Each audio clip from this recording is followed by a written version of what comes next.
So we've got this motor connected to number 4, and I'm going to show you how much electric it takes while it's running and what happens when it overloads. The controller knows how many amps each motor takes, and then it overloads if it goes too hard. So I'm going to run it, and then we'll make it overload.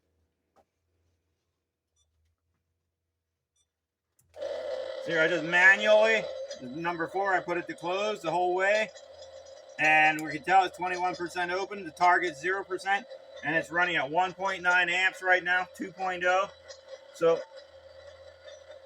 I'll give you a heads up. I've got it set to 10 amps max closing, 1 amp opening. So as soon as I go to open, it's going to overload. So now I put it to go open, and we watch our amps. Yeah, it's blinking red. It overloaded. The motor stopped because of that overload.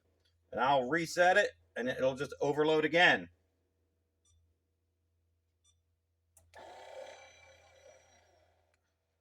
It overloaded again, so now we can press this other shortcut. And here, the max amps opening, max closing amp. So you've got different amps for open and close, and you've got to set them around 25% higher than what the maximum amps is going to run into as it's traveling up and down. The big thing is to watch your amps at fully open and fully closed. The majority of problems I've seen are almost always at the top.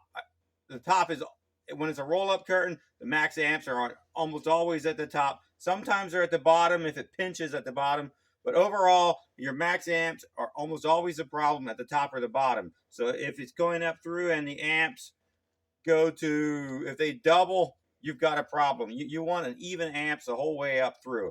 Even at the ends of the travel, the amps should be even.